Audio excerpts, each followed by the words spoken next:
Hey everyone, and welcome to another video. Tonight we have 2 hours of horror stories as per usual. I hope you all enjoy them. If you do, please be sure to drop a like rating. It helps out the channel so much. Subscribing if you're new is also very much appreciated, as I do post content just like this as often as I can, and I'm always doing my best to make sure that these videos are as high quality as I can get them to be. Anyways, sit back, do whatever it is that you do to relax. Enjoy the 2 hours of horror stories with no mid-roll ads, nothing between the stories, nothing after the stories, just the one after this intro. I have to put at least one in there somewhere. And as always, I hope you all have a great night. You polished that one off right quick, Cheryl said, taking away the empty dish from my booth. You need a refill on that drink, hon? She asked. Nah, I'm good, Cheryl. Let's just get this over with. Sure thing. I'll be back out in just a minute, she said before heading to the swinging doors that led to the kitchen. I hate Applebee's. Between the vintage Americana plastered to every wall and the dim lighting, the place is just depressing. Pick a lane and stick to it, I say. If you want to pretend to be a fancy pub, take some of the crap off the walls, and maybe get some tables that aren't made from the yellow laminate wood they let kids scribble on in preschool. Oh, and maybe serve me some food that isn't slop from a microwave. I don't mind crappy junk food. In fact, I just might like it too much. But don't take a Pinto and parade it out in front of me calling it a Porsche. I may be dumb, but I'm not stupid, you know? I slammed my fist into said laminate table, earning me a glance from Dick and Balls over at the bar. They were here every day, but had never spoken a word to me. Hell, I don't even think I had ever heard them speak to each other. Quick as they had turned my way, they lost interest and went back to nursing their hose water. Dollaritas, once again, fading into background props for the drab locale. Yep, I hated Applebee's, yet here I was. It was better than the alternative. I heard the double doors swing open and saw Cheryl coming down the lane with a large bowl in her hand. As she approached, a faint buzzing began to grow in volume with every step. When she got to my table, she let the bowl in front of me and pulled away the large cloth that had been covering it. The final dish was always served with a showman's flourish. For what reason? I still do not know. Oh my, don't that look good? Cheryl said, looking with genuine adoration at the writhing bowl of black hornets that she had sat before me. They were packed in tight, dozens upon dozens of the foul creatures. They frantically crawled over one another, buzzing angrily as they skittered, but they didn't leave the confines of the bowl. I sat immobile, staring at the dish. My finger tapped nervously on the table. You know, you could have some if you want, I said to Cheryl, who still loomed beside the table. She always stood and watched me eat. Oh, that's mighty kind, but I could never.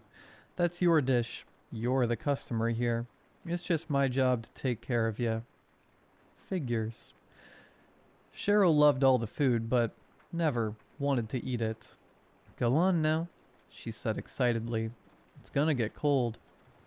I'm working on it, just give me a minute to appreciate my food, okay, Cheryl? I whimpered at the lady, my voice cracking like only half a nut had dropped. Embarrassing, but who would blame me? She put her hands in front of those gestures of false surrender. The kind you give when you weren't sorry for what you said, but sorry someone misinterpreted it.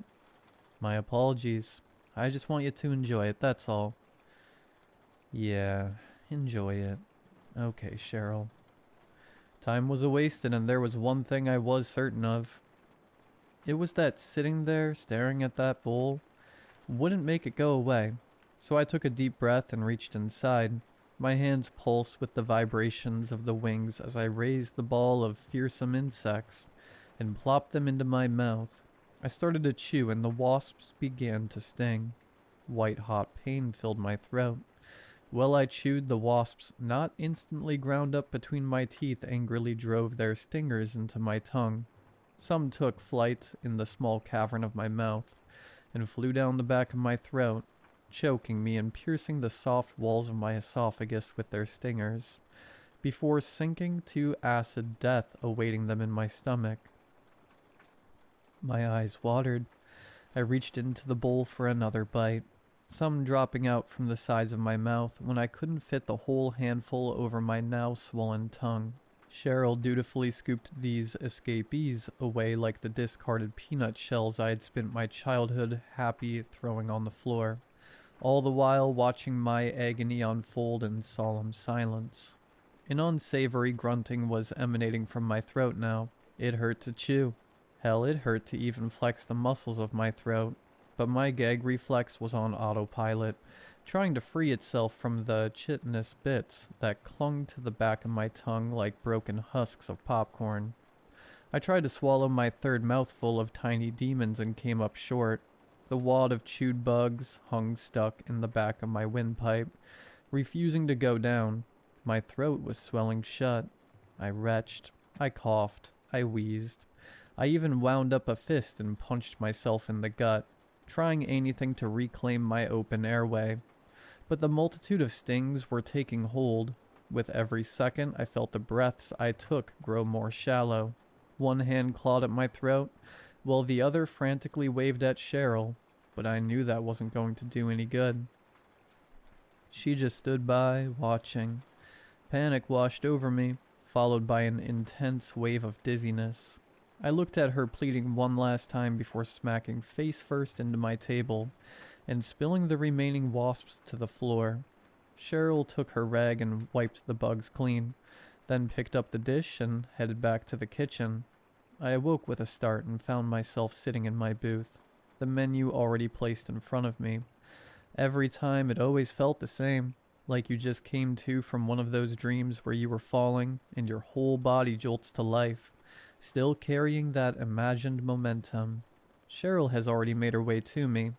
That woman is not a time waster. "What'll it be, hun?" she asks, pouring me a glass of water. "Just start me off at the top of the appetizers, Cheryl. We'll work our way down," I tell her, in the tired, monotone voice that has become my norm. "I'll go ahead and bring out the ultimate trio," she says before starting to the back again. "Let's go ahead and bring the nachos, too," I call before she's out of earshot. "Any way we can just get all of them out in one big pile?" Cheryl gives it some thought for a moment, then shrugs. "Sure thing, baby. I don't see why not." Did you know that there are 4 nacho platters on the app menu? God forbid a guy with a penchant for corn and decision paralysis ever darkens the floor of the establishment. They say variety is the spice of life, but they're wrong. It's a pain in my butt. Now, of course, by this point, I'm sure you all realize that this ain't exactly your run-of-the-mill Applebee's. And for that matter, I'm not your run-of-the-mill patron. I'm dead. Remember all that junk food? Turns out they gave you a big hint right there in the name. That crap just ain't good for you. And I ate a lot of it. The new generation has a word for it. Stunt food, I think they call it. Burgers stacked so high you can't fit your jaw around them. Or maybe a plate of fries coated in so many layers of meat and cheese that you can't even see the spuds. That was my thing. If a restaurant had some type of gimmick entree, I wanted to try it. And try I did. Often. Too often. Overall, I stayed pretty active. I wasn't even that big of a guy.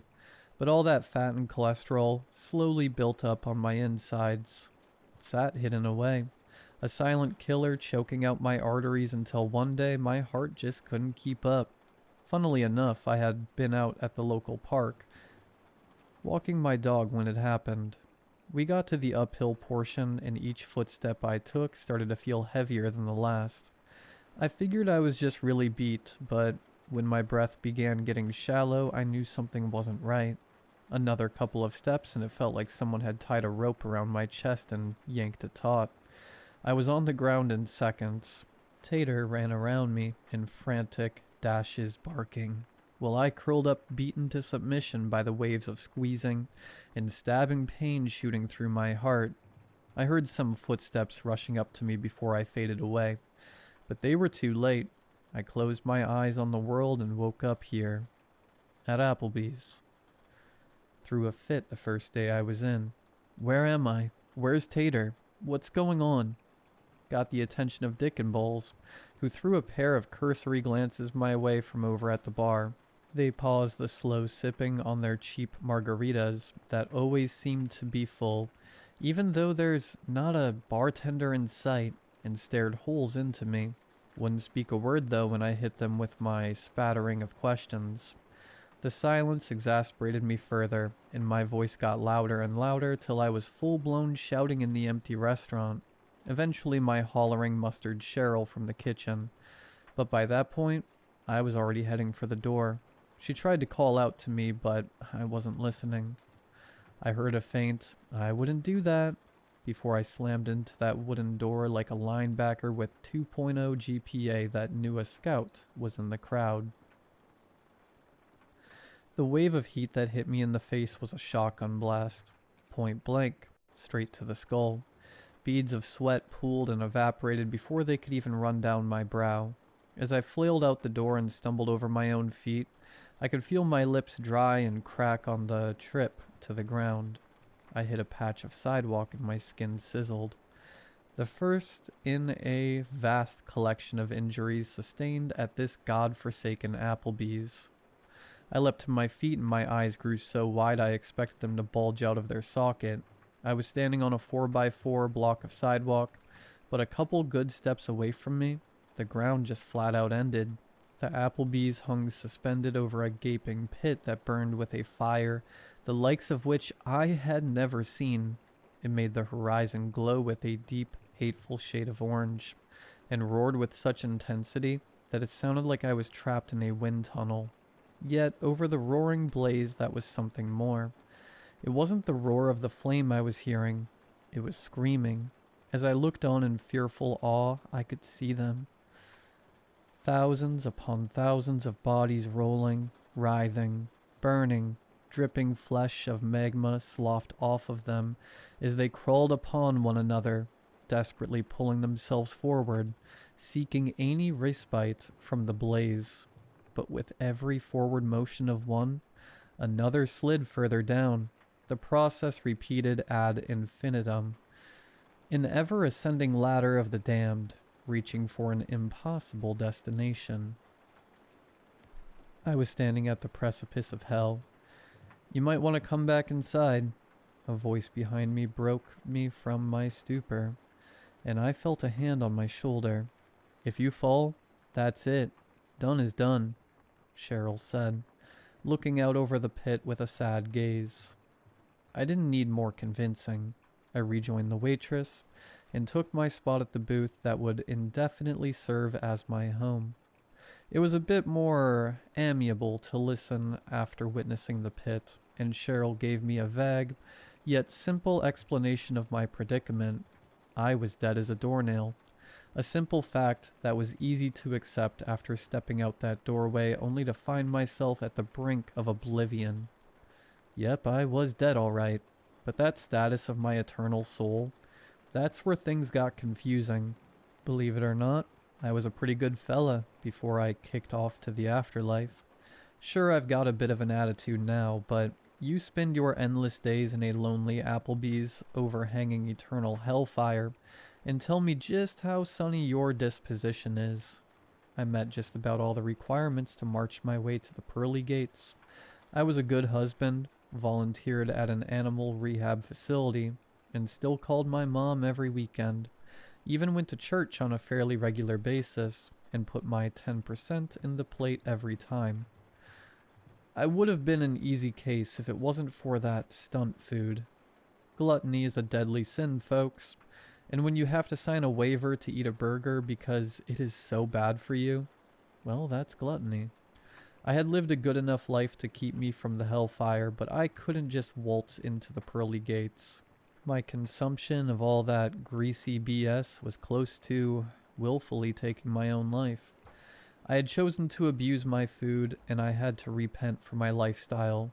So here I sat, not in a confessional booth, but one meant to feed a family of 4.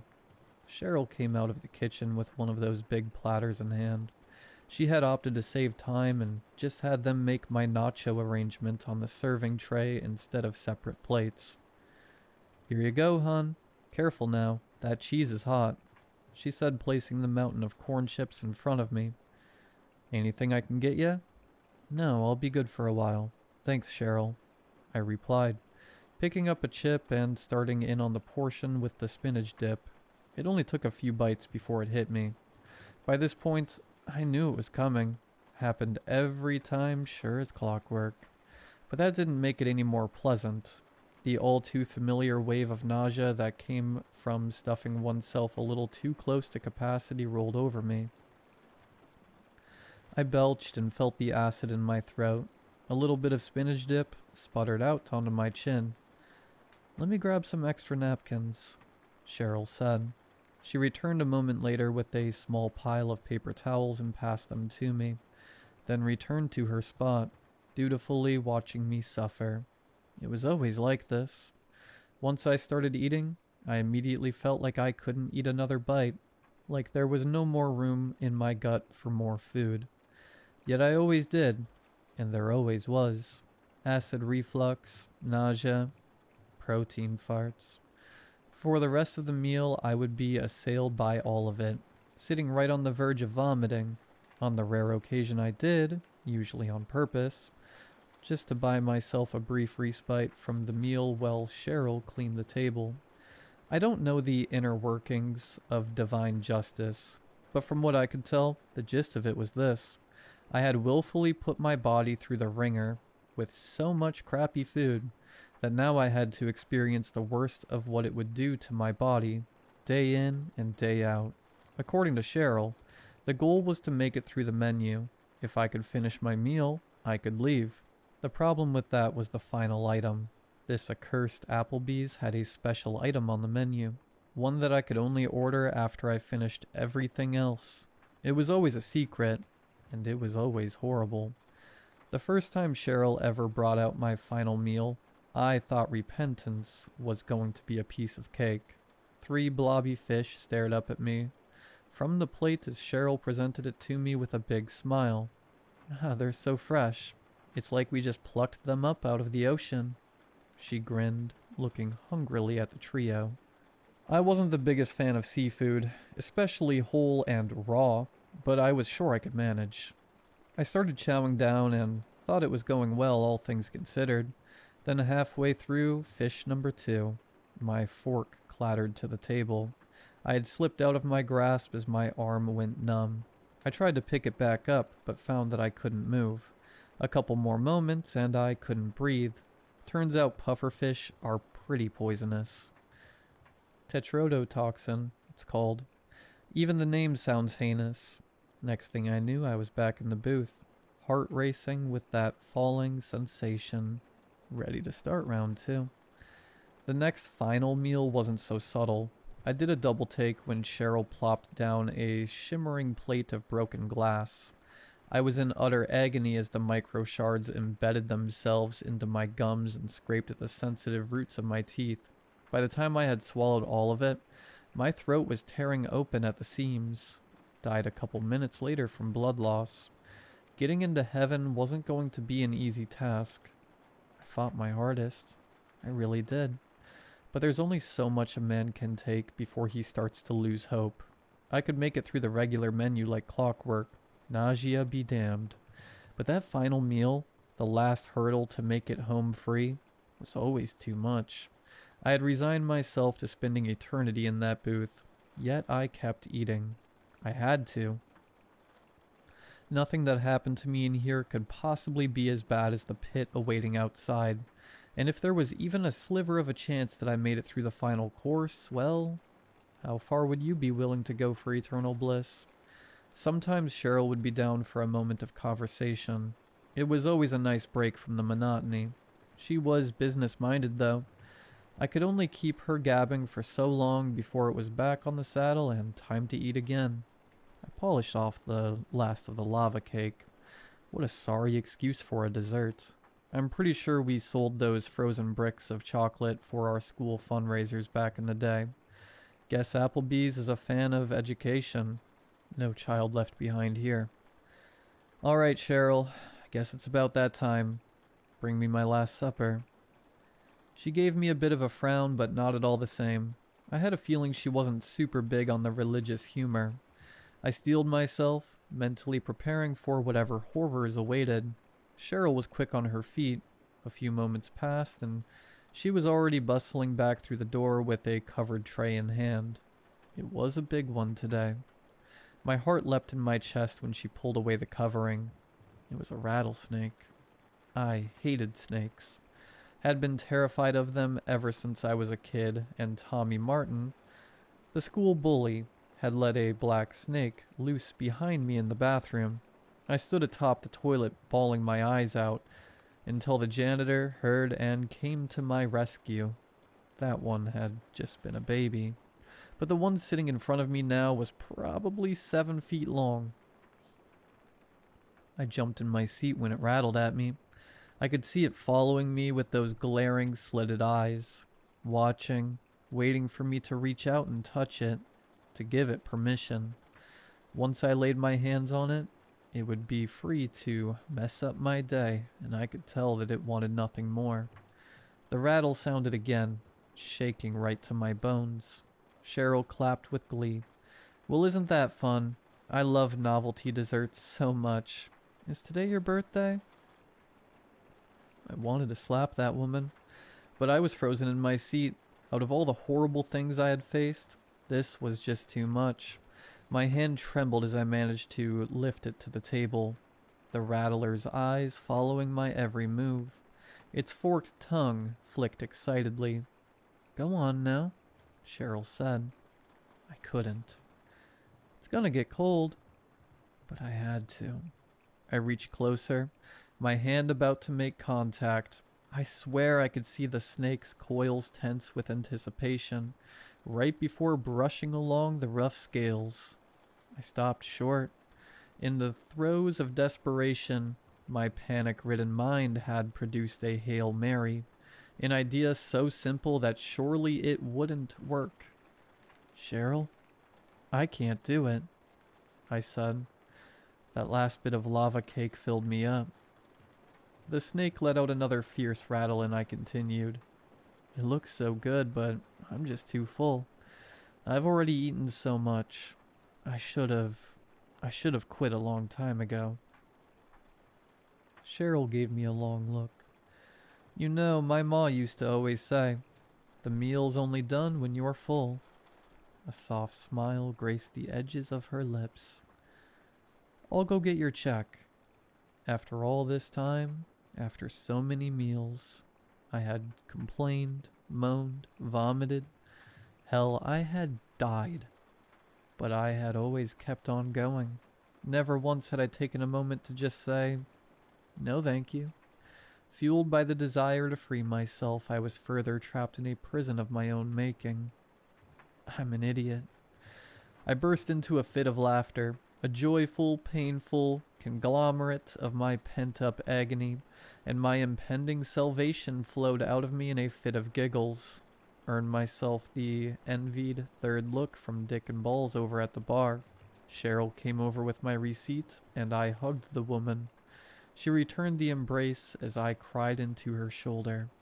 I really hate Applebee's, I said through sobs and sniffles. She patted my back while I bawled. I know, sweetie. Let's get you upstairs.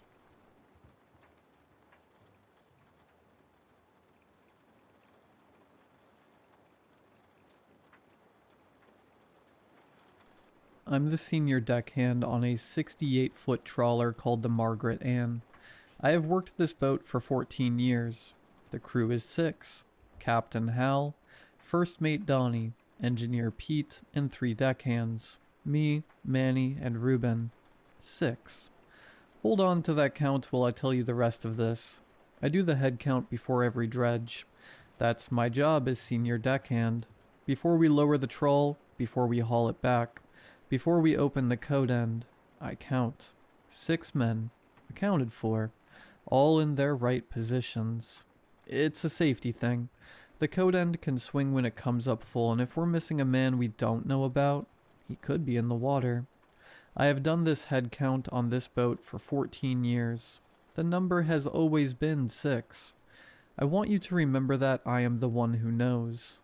3 days into the trip, we set the trawl over a section of bottom Hal had marked on the chart, 800 feet, the kind of depth where the haul takes nearly an hour and the cable hums under the load.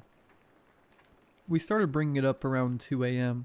Hal called down asking what we had, and Danny said the sonar was reading a mass that wasn't fish, just a single dense object in the code end, big as a small car. Manny said it was probably a container, lost cargo from a freighter. We've pulled up tires, refrigerators, an entire fiberglass dinghy once. Whatever it was, we couldn't dump it back. The net was tangled around it and the cable was straining. We winched it onto the deck. The code end hit the planks with a sound I had heard before. 11 years ago I worked recovery on a ferry that capsized in fog. We pulled 14 people out of the water that week. They all sounded like that when we set them down on the deck. Not a thud, a wet weight. The way a body sounds when it has been in cold water long enough to take some of the cold with it. I had not heard that sound in 11 years. I was hearing it now. We did not open the net. Hal came down from the bridge. He looked at the code end for a long time. He told us to lash it down where it sat, leave it under the tarp, and not open it until daylight. He said he wanted Pete to look at it first. I did the head count. 6. Hal back on the bridge. Donnie on the bridge with Hal. Pete coming up from the engine room. Manny lashing the tarp. Reuben holding the spotlight. Me at the rail. We went to bed. In the morning we opened the net. There was nothing inside. The code end was empty. Not the catch fell out empty. Empty. The cinch line was tied. The mesh had a gap. It was a small gap, right at the seam where the cinch meets the body of the net. The cordage was unraveled, not torn. It had come apart, like fingers had worked at the knots from the inside until the seam gave. I stood looking at the gap for a long time before Hal called me over to help with the deck. I did the head count. 6. We started cleaning up. I was coiling the lazy line when I saw it. There was a handprint on the deck where the code end had been resting. 5 fingers, palm flat. The heel of the hand pressed into the planks. The size of a man's hand, already drying in the morning sun. The wood around the fingers was wrong. The grain was raised, splintered slightly, lifted away from the surface, not pressed down, pulled. The handprint hadn't been left by something resting its weight on the deck. It had been left by something dragging itself across the deck, fingers digging in for purchase, the wood resisting and giving way in small fibers. I scrubbed the print with a deck brush before anyone else came back to that side of the boat. I don't know why I did that. We kept fishing. The next day, the catch was thin. We dragged the same bottom and pulled up almost nothing. Hal said we had spooked the fish. He moved us 30 miles east. That night around 1 a.m., I came up from the bunk to use the head and Reuben was sitting at the galley table. Reuben does not work the late watch. Reuben should have been asleep. Reuben works the morning watch with me. We both came up at 4 a.m. He was sitting at the galley table with his back to me. He was not eating anything. He was not on his phone. The galley was dark except for the small light over the stove. I said his name. He turned around. It was Reuben. His face, his shape, but he was looking at me like he didn't know who I was, and his eyes weren't focusing on mine. They were focusing somewhere about 6 inches behind my head. I said, "What are you doing up?" His mouth moved. The shape of his mouth made the words, "I'm hungry."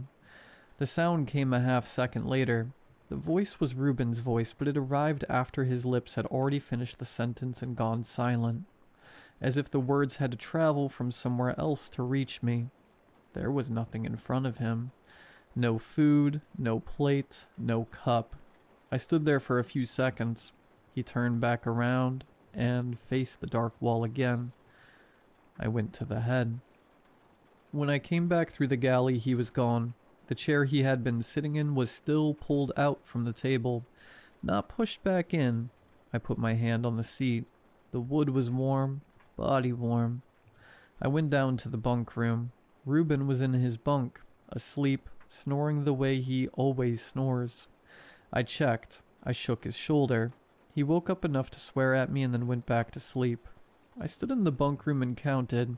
Hal in the captain's cabin, Donnie on his bunk, Pete in his bunk, Manny in his bunk, Reuben in his bunk, me, standing.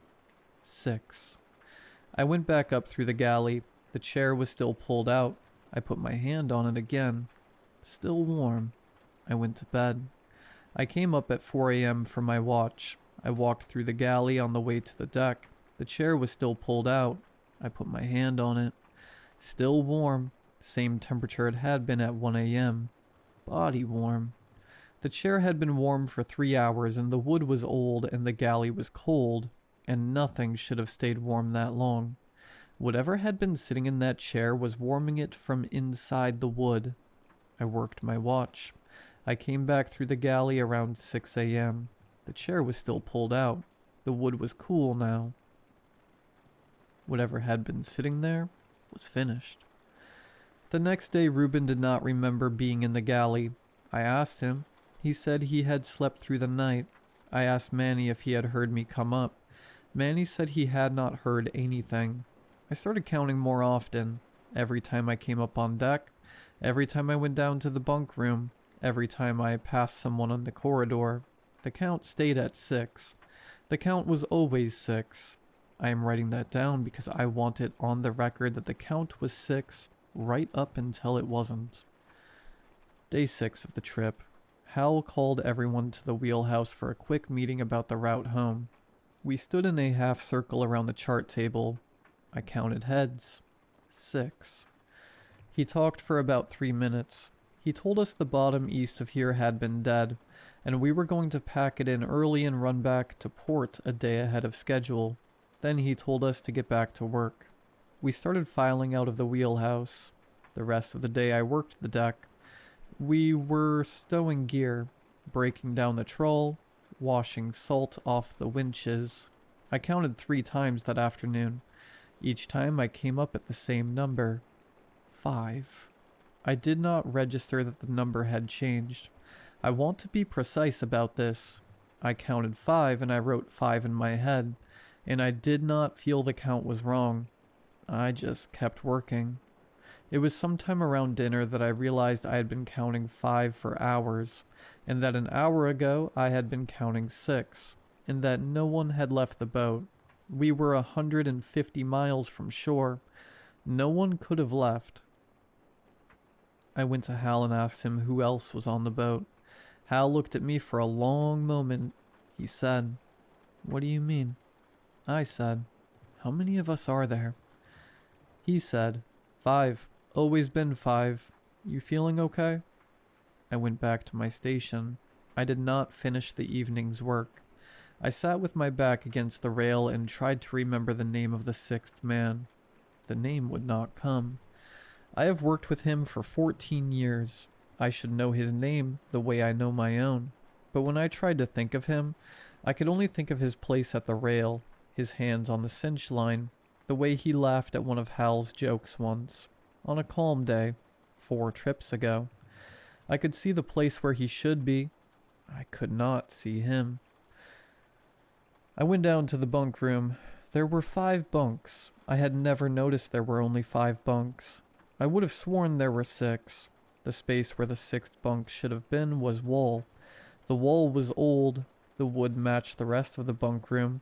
There was no seam, no hinge, no evidence anything had ever been there. I am writing this from my bunk. I have been here for about an hour. The crew is treating me normally. They keep asking if I'm feeling okay. They think I'm having a breakdown. I just got up and looked at myself in the small mirror over the sink in the head. It is my face. Every detail is right. The scar above my left eyebrow from the winch cable in 2019, the way my hair grows in 2 directions at the crown, the chip in my front tooth from a fight in 2014. I stood and watched the face for a long time, looking at what was wrong. The face was breathing slightly behind me. When I inhaled, the reflection inhaled a quarter second after. When I exhaled, the reflection exhaled a quarter second after. The chest rose flat. The chest fell flat. I held my breath. The reflection held its breath. I tried to catch it not breathing when I wasn't breathing. I couldn't. But the timing was wrong. I came back to my bunk. I sat down. I was looking at my hands. They were my hands. The scar across the right knuckle from the winch accident in 2019 was there. The ring of paler skin on the left finger from where I'd worn a wedding ring for the 4 years before the divorce. The small permanent stain of net tar on the right thumb that no soap had ever fully cleaned off. The hands looked right. I pinched the back of my left hand with my right hand, pinched hard, the way you would to wake yourself from a dream. I felt the pressure, but no pain. I pinched harder. I twisted the skin between my fingernails. I watched the skin redden and crease. Nothing. I bit the side of my hand. I bit hard enough that I should have broken the skin. The skin did not break. My teeth pressed into something that gave like meat, but did not bleed and did not hurt. The hands look right. But whatever they are made of is starting to forget what hands are made of. I took out my phone. I have a photo from before we left port. The crew standing in front of the boat at the dock. I keep it as my phone background. I opened the photo. There were 5 men in the photo. Hal, Donnie, Pete, Manny, Ruben. I counted them 3 times. 5. I have been looking at this photo for 8 days. I know this photo. I was at the dock that morning. I remember Hal making a joke about the weather. I remember Manny's mother dropping him off. I remember standing on the left side of the group, between the cooler and the bollard, with my hand on Ruben's shoulder. I am not in the photo. The cooler is there. The bollard is there. Ruben's shoulder is there. And there is no hand on it. I have been at the dock. I have been on this boat. I have been at this rail and this wheel and these winches for 14 years. I am being unmade. The thing we pulled up from 800 feet did not come onto the boat to live here. It came onto the boat to take my place. It worked the knots in the coat end from the inside until the seam gave. It dragged itself across the deck on its hands. It sat in my chair in the galley and warmed the wood from the inside. It wore Ruben's face for a few seconds at 1 a.m. to see how a face was worn. It is wearing my place now. Hal does not see me anymore. Hal sees 5 men, and one of them is in my spot, doing my job, with my hands on the lazy line. Hal is concerned about the man who keeps asking strange questions, but Hal does not know that man's name, and tomorrow Hal will not see him at all. I have been trying to remember my own name. I had a name an hour ago. I was using it in my head, like a word you wear. I just tried to write it down and the letters would not come. I tried to write the name of my mother. I tried to write the name of the town where I grew up. I tried to write the name of my first dog. The shapes are slipping. Hal, Donnie, Pete, Manny, Ruben. I know those names. I have known those names for 14 years. One of those names was my friend. One of those names called my name across the deck on the morning the photo was taken. I do not know which. The trip ends in 2 days. There will be 5 men walking off the boat in port. They will not be missing anyone, because by then, there will be no one to miss. If you are reading this and you remember me, please, tell me my name.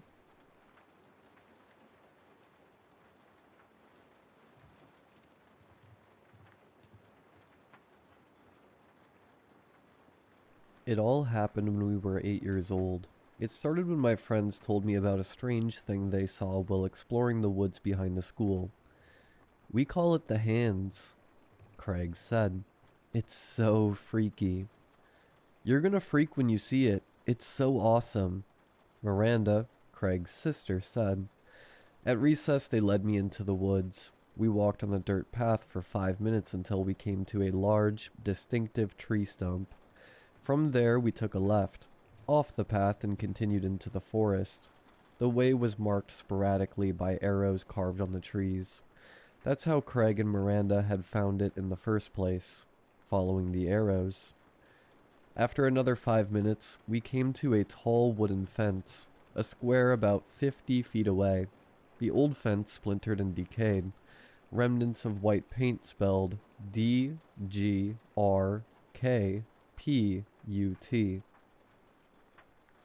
We slipped through the gap left by a fallen picket. My eyes widened in disbelief at what I saw there. There were dozens of hands reaching out of the ground. One day we counted them and found there were exactly 37. They seemed to grow from the forest floor like toadstools. They sat at all different heights. One stood almost a foot in the air, a whole forearm exposed. One was just a few fingertips, barely peeking out from the dirt. The rest were in between. They were scattered, seemingly random, but they were mostly about 6 inches to a foot away from each other. There were all sorts of hands. Big hands, small hands, wrinkled hands, smooth hands. One had a shiny bracelet. Another had long pink nails with hot pink polish. Watch this, Craig said as he grabbed a stick off the ground and poked a large hairy hand in its palm. The hand snapped shut, grabbing the other end of the stick. Holy, I blurted out. Do they all do that?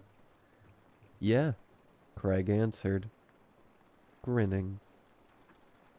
But some are faster than the other ones, Miranda added. She pointed to a muscular hand attached to a thick wrist. That one can even catch stuff if you throw at it. But you can only touch them with a stick or something, Craig said. You can't touch it directly. What happens if you touch one? I asked. It gets you, Miranda said. Duh. We visited the hands many times after that. They were a fascinating curiosity. One time Craig was looking at a particular hand and he called me over. Whoa, Craig said. This one has a birthmark just like yours. I cringed. At that age, I was still pretty self-conscious about the very noticeable purple birthmark in the approximate shape of New Jersey on the back of my hand. The hand Craig pointed to was that of an old man, pale and wrinkled. When I leaned in to see his hand, I had to admit the similarity was striking. Maybe it's your twin, Craig said. How could it be my twin? It's like 100, I replied. I don't know. He shrugged. Another time we were watching the hands and a squirrel came along. This was unusual since animals usually avoided the hands. But this time one of them was holding a plump black walnut between its thumb and pointer finger. After much trepidation, the squirrel stood up, climbing into the hand to snatch the treat. The squirrel was quick, but the hand was quicker. It grabbed the squirrel and began squeezing. The hand's knuckles turned white as the squirrel thrashed in its grip. We watched silently in a mix of horror and morbid fascination as the hand fought what we now realized was its prey. After about a minute, the squirrel stopped its thrashing. It made a few more futile spasms, then twitched, then went limp.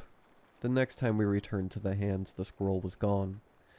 The last time we spent at the hands together, we were hanging out after spring break. Miranda told us that she had come up with a new idea for a game we could play. Over break, Miranda and Craig had gone to visit their grandma who lived up by the beach. On the way there, Craig was showing off the shark tooth necklace and the mood ring he'd bought at an aquarium gift shop over break. He explained what all the colors on the ring meant, and how his dad told him the ring was made by scientists at NASA. Miranda showed off the henna tattoos on her cheek and the back of her hand. Emily, their cousin, did it for me. She's a real tattoo artist and stuff, she bragged. Looks like butts, Craig chortled. They're hearts, Miranda said, stomping a foot on the ground. Miranda has butt tattoos, Craig said in a sing-songy voice.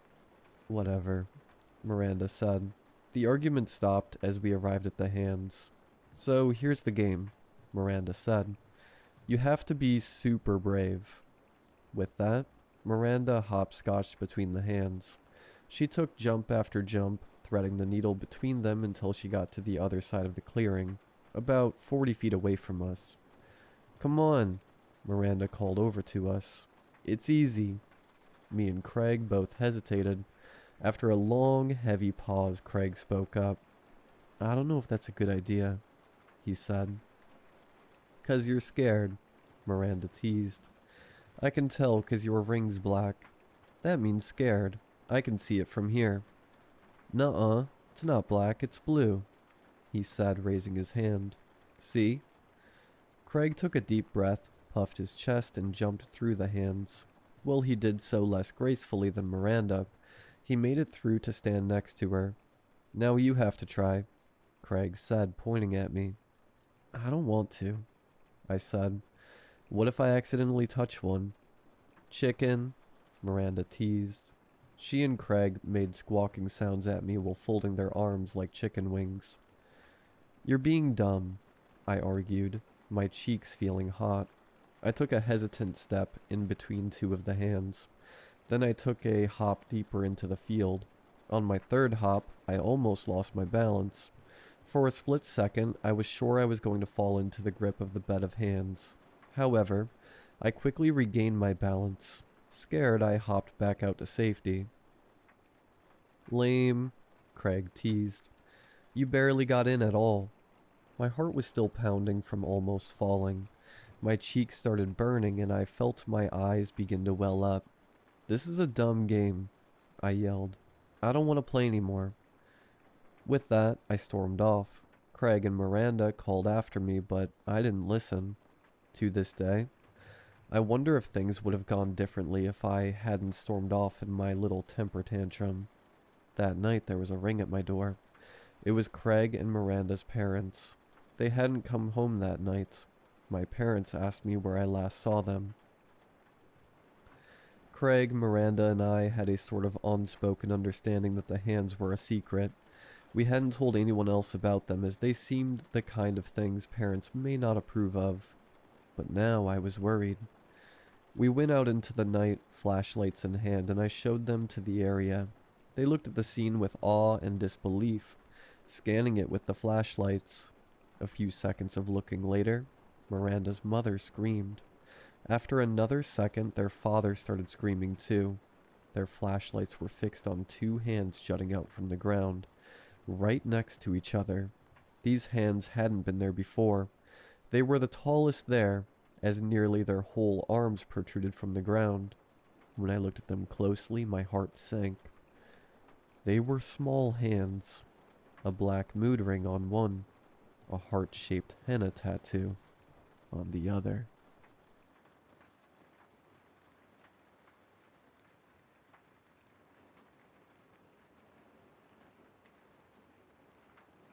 I want to preface this by saying I am not a good person, though I try to be. I've had a troubling past, got mixed in with the wrong internet crowd, and a lot of toxic ideologies. I began stalking when I was 16, after my first girlfriend left me for another guy, and I, in my pain, found myself reading about similar experiences in forums I shouldn't have been in, and got the idea of getting back at her from some internet spaces. As I grew up, I began agreeing more and more with some ideas about women that made me a pathetic and insecure man.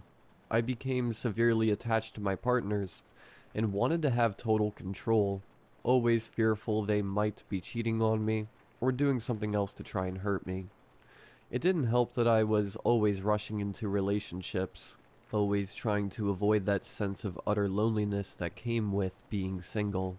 That came with partners who hurt me, partners I hurt, and some mutually assured destruction.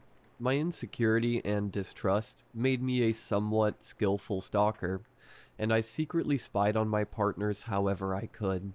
I will not share the methods I used here, for that might invite others to try the same thing, which is not my objective. When I was 24, my stalking and hateful behavior almost got me in jail.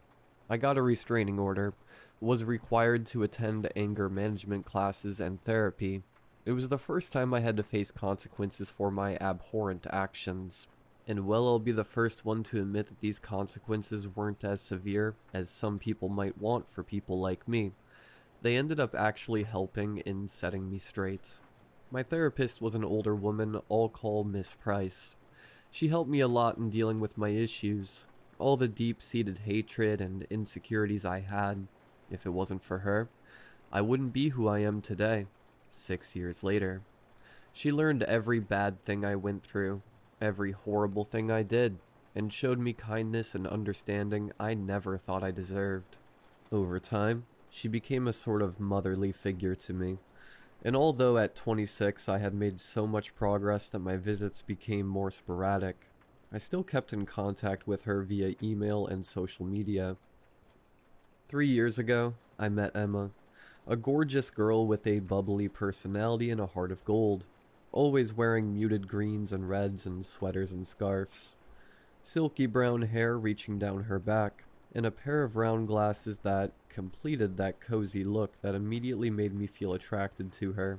Feeling like I could do better now that I had overcome a lot of my issues, I struck up a conversation with her. Since our first interaction, I felt static in the air. She was such a fun person to talk to. Everything she said got my immediate interest. Despite my sudden approach, she was nonetheless friendly, and after an impromptu first date, we found ourselves following each other on social media and exchanging phone numbers. The instant attraction was mutual. That much was clear.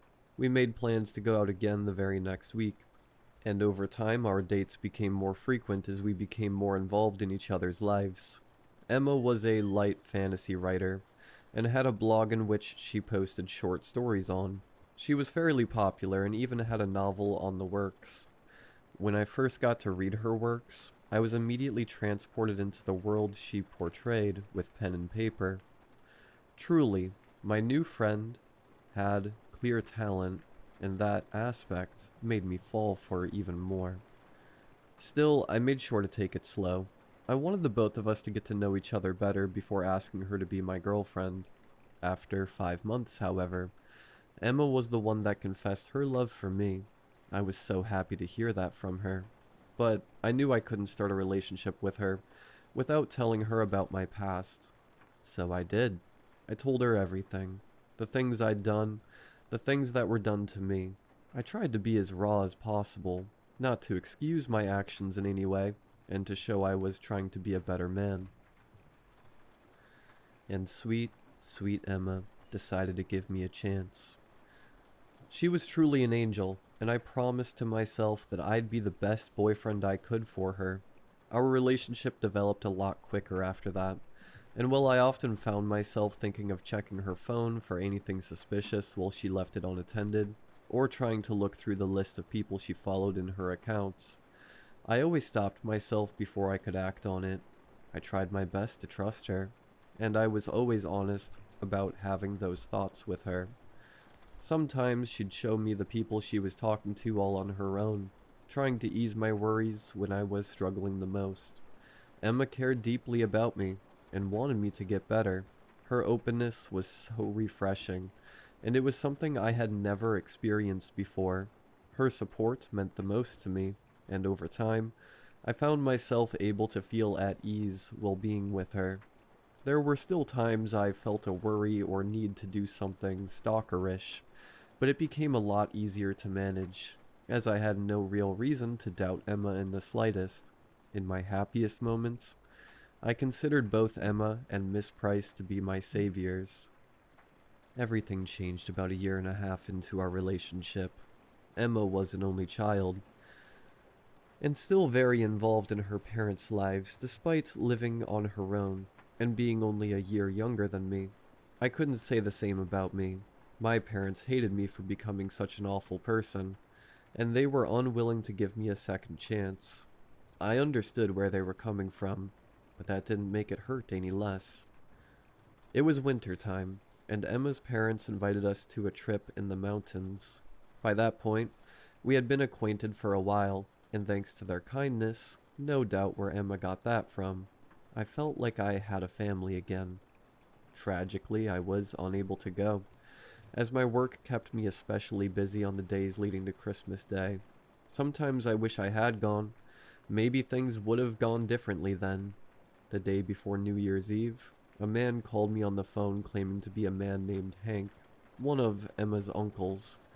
He said I was listed as Emma's emergency contact, and told me the bad news. Emma and her parents had gotten into an accident. Apparently, a bear managed to get into their cabin and things got ugly. The bear killed both her parents, and while Emma herself ended mostly unharmed, save for a few minor injuries, the experience severely traumatized her. Damn unfortunate to come across a bear during winter time, he said solemnly. I couldn't put it any better, and that very same day I found myself rushing to the hospital Emma was in. The woman that laid on that hospital bed was almost unrecognizable. She had white bandages wrapped around her left arm and upper thigh. Some splotches of dried blood clearly shone in various spots. Truly, the injuries didn't seem that bad, but her expression, it was an expression I had never seen in her face. Neither anger nor sorrow.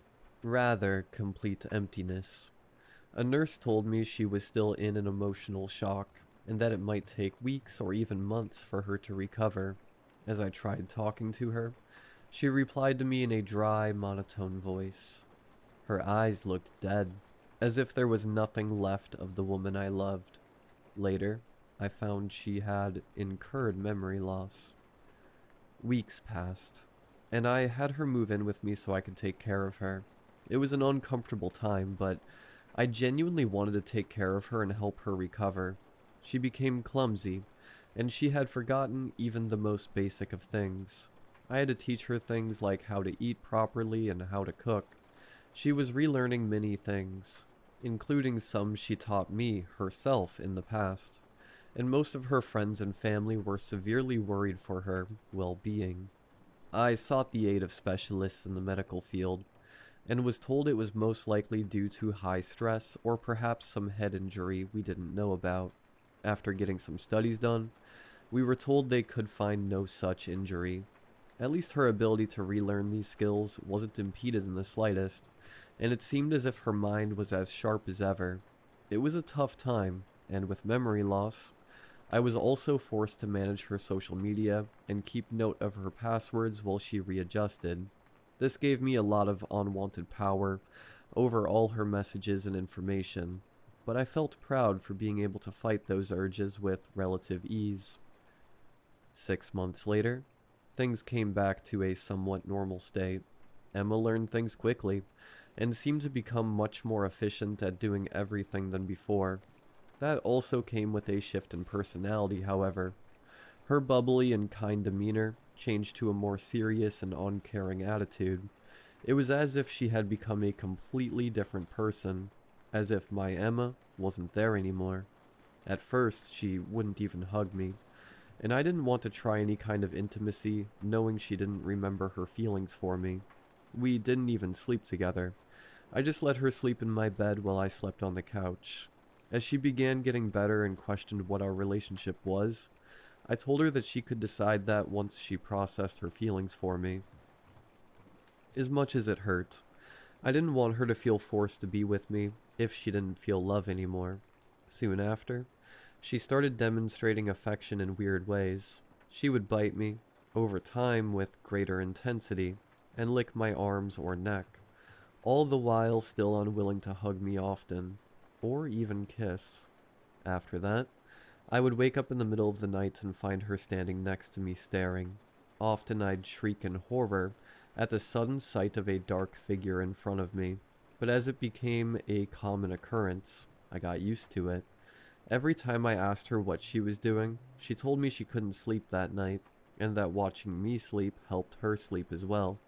I began growing increasingly worried, but as she never once hurt me while I slept, I tried to bear with it as best as I could. To make things simple, I had her use one of my emails so she could learn how to use my computer at the start, since her laptop got destroyed in the attack.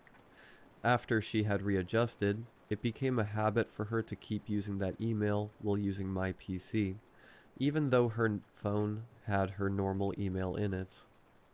She didn't seem to find any reason to switch emails, or even manage multiple accounts anymore. She was comfortable simply using what was on each device by default. A few months ago, while using my computer alone, I decided to check my browser history to look for a website I was visiting the day prior, and had forgotten the name of. Naturally, the searches there were a mix of mine and hers, so I didn't bat an eye when I saw random video searches I didn't look for, or the odd site here and there. That wasn't until a specific search caught my eye. Jobs that work with fresh corpses. This was quite off-putting, but I tried to rationalize that maybe she was writing again and needed some inspiration.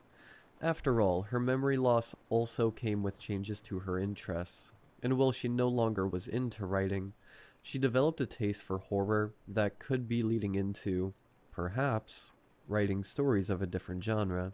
The odd search got me curious, and I began to look further down the search history. I could find a lot of true crime, urban legends, and close encounters with monsters.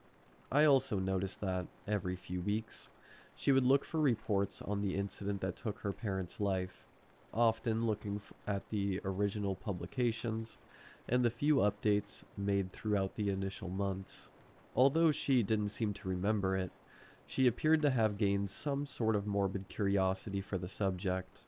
As I scrolled back closer to Christmas, closer to the time I began teaching her how to use my computer, I found more crude search results, such as human rituals, how to show emotions, how to live with others, common roadkill sites, looked for specifically with the name of our town in the search, and is it socially acceptable to eat another human? I had a deeply unsettling feeling, but I couldn't come to any conclusions yet. From then on, I began observing Emma more closely, and at the same time she began getting more involved in doing housework. While she would refuse to cook, she'd always watch me prepare meals for the both of us. On one occasion I cut my finger while chopping some vegetables, and before I could react, Emma had it in her mouth sucking the blood out. She said she just wanted to help, but I decided to be more helpful after that odd display. When she looked at me, I noticed how her calm demeanor hid something behind it, something I didn't understand at that point, yet still made me feel uncomfortable. I decided to set up a hidden camera with night vision in my living room, pointed at the couch where I slept. I checked the footage recorded at night on a phone app that came with the camera, and noticed her nightly visits continued. Now, if not from the start, they were happening every single night. Over time, I installed more hidden cameras around the house, making sure they weren't many to reduce the chance of her finding them. After watching the footage, I noticed that she had a habit of always standing in front of the window, peeking through the blinds and looking at me as I drove off. Then, she'd walk to my computer or sit down, and simply look at videos or read things all day long. That blank, unchanging expression she used to have, coming back and only leaving once I was back or where she had to leave the house. Originally, she didn't leave the house much, but as she became more comfortable being alone, she gradually made a habit of getting groceries on her own while I was at work, messaging me to ask if I wanted anything. Knowing what I knew, this started to look suspicious as well, so one day, I decided to follow her to clear my doubts. That day I took the day off and lied to her, telling her I was heading to work. The day before I placed a tracker in her car I bought a few days earlier, and that morning I snuck out a change of clothes and a pair of binoculars in my suitcase. then drove my car to a parking lot near a car rental place to rent one for the day. After that, I switched clothes, checked the tracker on the app, and began following her around. I felt guilty about returning to my old ways and disappointing Miss Price, but I told myself this time wasn't out of jealousy or insecurity. Rather, it was due to fear for my safety. She did what any normal person would do, visit the mall and a few smaller stores. The thing that scared me the most was what I found she did after.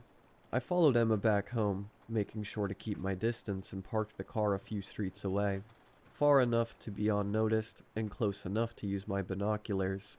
After she parked and carried the groceries inside, I looked at my phone and accessed the cameras app to look at her in real time. She took everything out of the bags and put everything in its respective place, but left a block of raw meat. I think it was beef, out on the counter.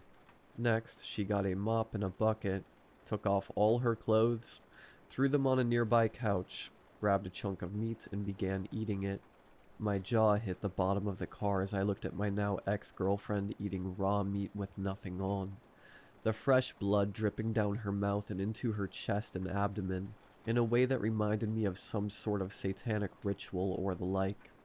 I felt sick to my stomach, unsure if this was some sort of mental illness or something else, and the somewhat low quality of the chewing noises and her grunts simply added to the bizarre experience.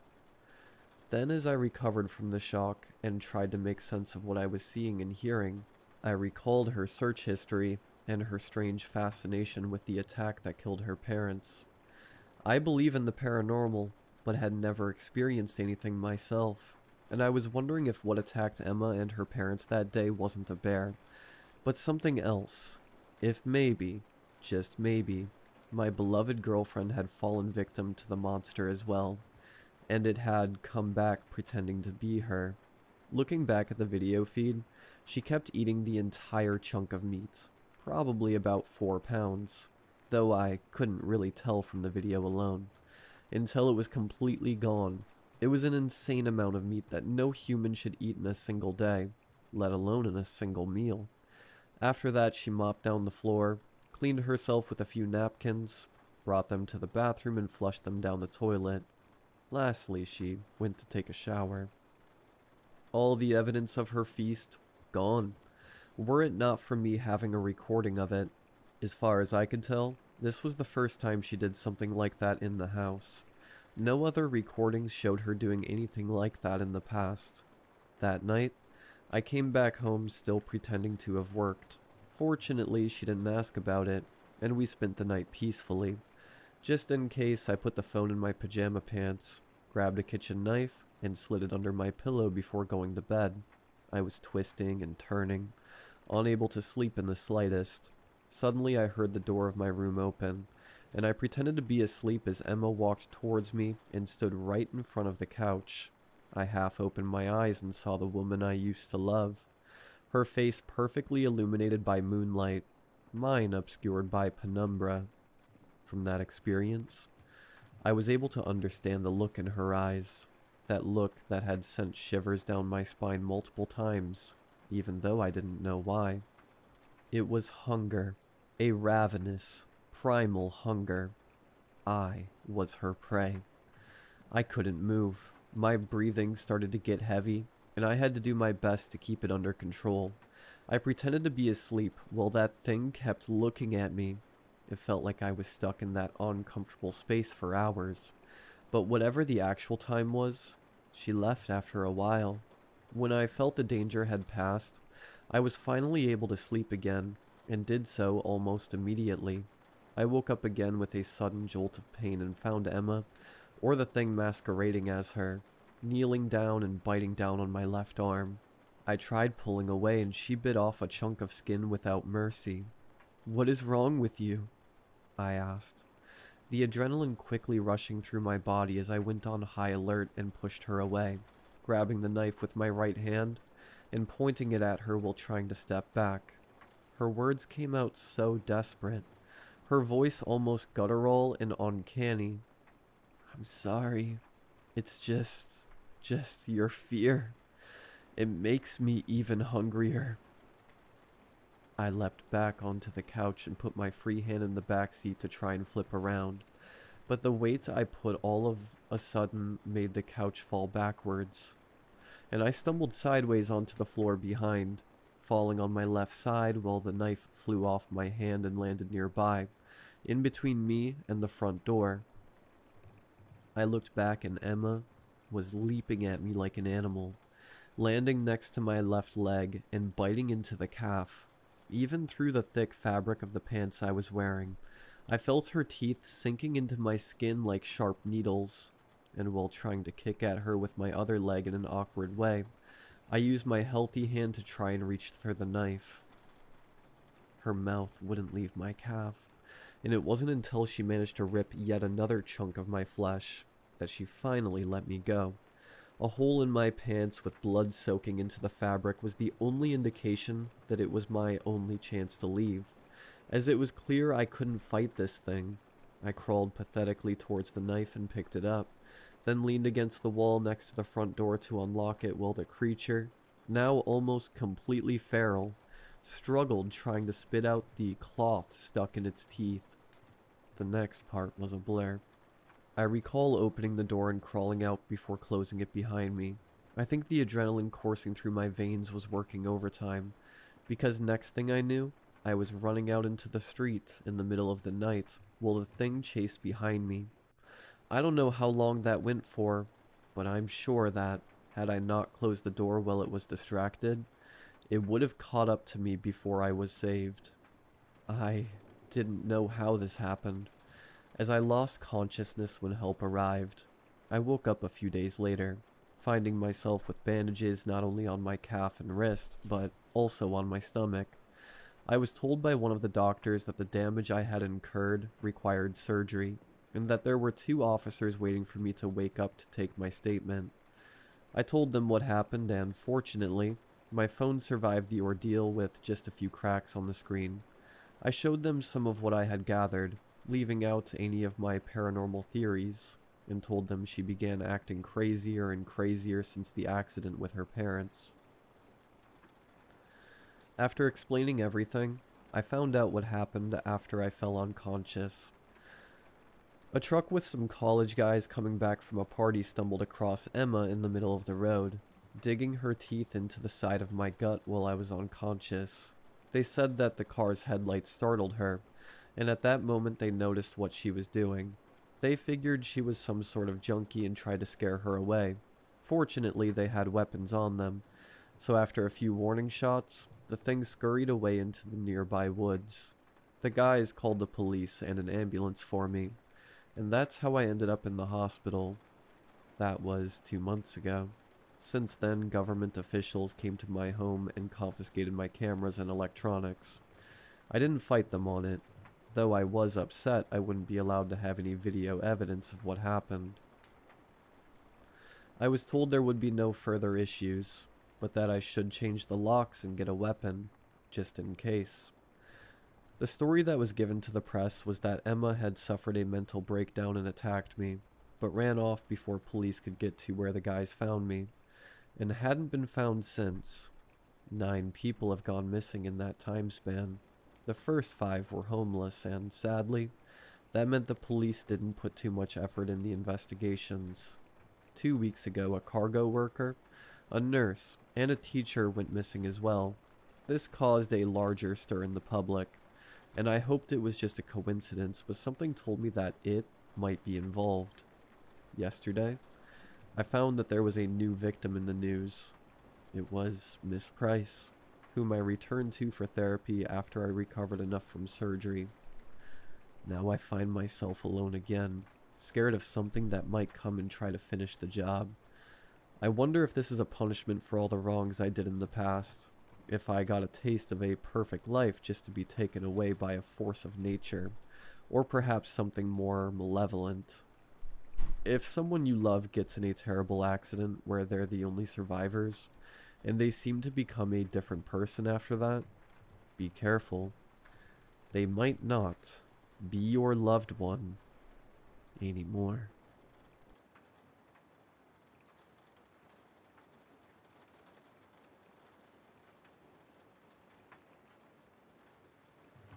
In the 14 years we'd worked at this sweatshop, Sylvia never missed a shift, so when she didn't show up one winter morning, a sour dread swept through my gut. I called her. The line didn't even ring. Something was wrong. I left without permission and began sprinting across the city, slipping across patches of ice concealed beneath the snowfall, frigid air biting at my lungs. She'd spoken oddly on the phone the night before, slurring her words, gushing about the beautiful truths we could discover about Mom within the mangrove forests of Ecuador. All I had to do was finally agree to take the trip with her. She claimed it would be a pilgrimage, a means of healing through communion with our mother's birth country. If we could connect with her, if we could comprehend the tiniest sliver of why she abandoned us, maybe we could forgive her. Maybe we could move on. It was ridiculous, borderline delusional. There was nothing for us in Ecuador. Besides, what could the mangroves teach us about Mom that we hadn't already learned the day she discarded us? Her only children on the streets of Chicago. I kept my mouth shut, though. Sylvia worked hard to salvage our lives. Putting my callous soul on display felt like spitting in her face. Instead, I rolled my eyes, assumed her drunk, and choked out my annual refrain. We'll go next year, I promise. I never had any intention of saying yes. I had plenty of chances to change my mind, but year after year, I coldly withstood her heartfelt pleas. I'd be lying if I said I didn't experience a similar longing, a yearning for answers that would sometimes keep me up at night, but I suppressed it, forced it down deep. Visiting her country was a symbol, an act of forgiveness. My mother did not deserve forgiveness. Screw her, and screw the putrid soil that supported her miserable feet. I would not go to that place. Not even for Sylvia. And yet, despite the belief that my stubbornness was completely justified, all I could think about as I raced through the snowfall was the cruel deceit of those 6 little words. We'll go next year. I promise. I arrived at Sylvia's a little after dawn. Dense overcasts stained her towering apartment complex in ashen gray. I slammed into the fire exit with the broken lock and began bolting up the stairs. Cockroaches skittered from my aching heels. Before long, I was in front of apartment 602, fumbling with my spare key, praying I was wrong, praying my bleak intuition was wildly off the mark. The door jerked open. Hazy light from the hallway trickled into her jet-black apartment. I felt my body go numb. She was on the floor, face down, sprawled out, transfixed and rigid. Her corpse harbored this strange brightness. Her skin seemed to glow in the darkness, shimmering a dull crimson like molten metal that had begun to cool. Carbon monoxide can do that, apparently. The coroner detailed the pathology to me with a tone-deaf excitement, shaking his wrinkled hands, talking himself breathless. Carbon monoxide is greedy, he said. The odorless gas hijacks your blood. That piracy alters the blood cells, displacing precious oxygen and brightening them in the process. That's why the corpses flush. Suffocation makes them shine like a dying star. The whole thing tore me apart. I couldn't swallow the raw brutality of it. Sylvia died alone, completely without ceremony. A quick and meaningless end to a hard-fought life. When we were abandoned, Chicago was bursting at the seams with strays. The city wouldn't have saved us. If social services didn't have enough resources to rescue their own children, what chance did a pair of non-natives have? My sister refused to just lie down and die, though. She found a job.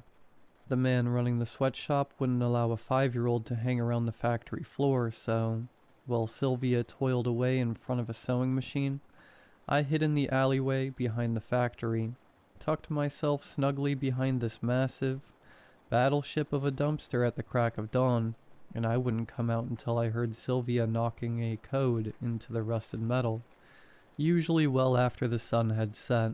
The hiding spot required painful contortion, Some nights my leg spasms were so violent that she'd have to carry me to whatever underpass we were currently calling home. Before winter, though, Sylvia had earned enough money. We moved what little we had to a tiny apartment in the projects.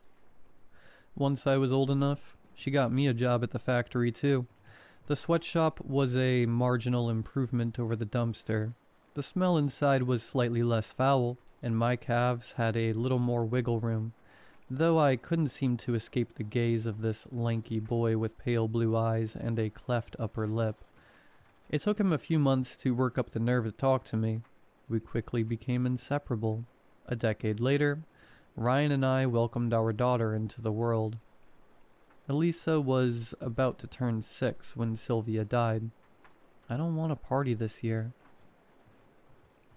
She was sulking at the table, stirring a bowl of leathery slush that had once been Cheerios. I barely registered what she had said. I was standing at the sink, staring at the wall, pretending to wash dishes. The near scalding water felt good on my hands. "Why's that, sweetheart?" Ryan chirped. "Well, Auntie Sil isn't getting one, so..." Elisa stood, trudged across the kitchen, and dumped the disintegrated cereal into the basin. "It's not fair," she continued. "None of it seems fair. Life isn't fair." The caustic response spilled from my lips like a quiet exhale. Automatic, thoughtless. When I realized what I'd said, I shifted towards Elisa. She was studying me with wide, unblinking eyes. Her grimace betrayed a painful confusion. This was her first brush with death. Painful confusion had been her default setting for weeks. Her eyes became glassy. I opened my mouth to say something, anything, but all that came out was hot air. Ryan scooped her into his arms and forced a smile. "Mommy's not mad, okay? She's just really tired. Want to go watch some TV?" She pressed her face into his chest and nodded. As he paced out of the kitchen, Ryan shot me a look. That look. Mommy may not have been mad, but Daddy sure was. There was a distant click. The muffled pandemonium of Saturday morning cartoons started echoing through our small home. I sighed and turned off the faucet. Much as I'd been enjoying the hurt, the scalding water had reddened my hands. The sight of flushed skin made me want to vomit. Ryan marched back into the kitchen, broad feet slapping across the hard wood. I stuck my hands into my pockets, closed my eyes, and braced myself. "The hell was that?"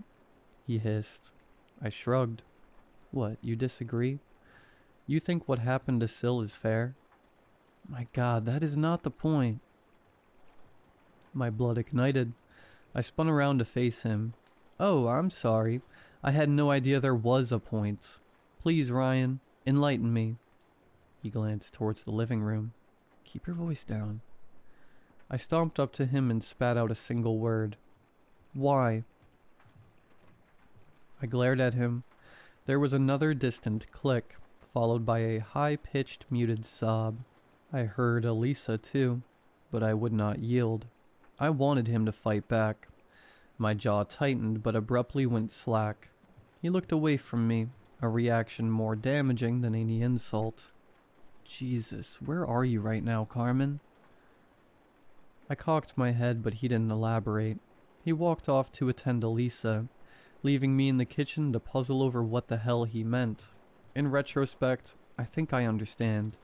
He was asking me to get a grip, begging me to divest my selfish wrath and realize what's important. The question's effect on me, however, was much more literal than Ryan intended. Where was I? Chicago. But was that where I should be? I couldn't get the question out of my head. It kept repeating, incessant and deafening. Then it hit me. I figured out where I should be.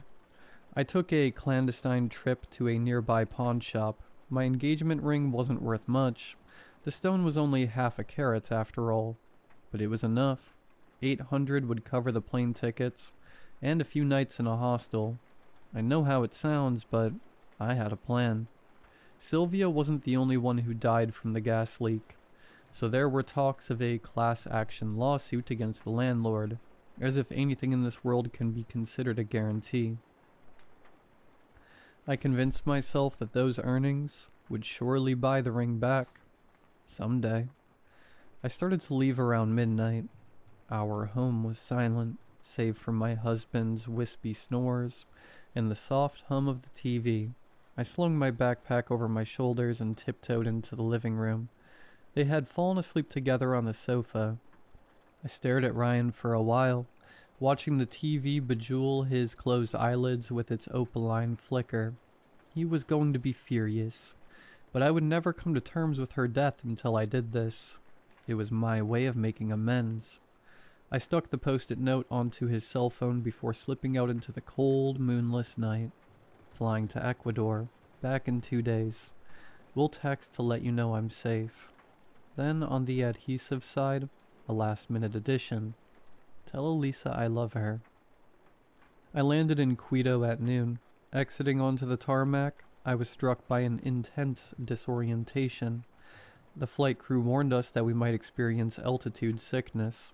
Quito is nearly 10,000 feet above sea level, but I had no idea how immediate and debilitating it would be. The sun was blinding. My head pounded. Every breath was a struggle. Compared to Chicago's thin ozone, the thick tropical air felt like inhaling jelly. Hesitation festered in those breathless moments, but I squashed it. I couldn't turn back. I needed to see this through. I collapsed onto a bench outside the airport, took as deep a breath as I could manage, and switched my phone off airplane mode. A flurry of texts and missed calls flooded the screen. Notification after notification. The device was practically convulsing. I sent, "Landed, I'm okay," to Ryan without letting my eyes linger on the 20 unread texts above it. Then I called for a cab. Once they arrived, I returned the device to airplane mode. Quito is at the center of Ecuador, but my destination was closer to the coastline.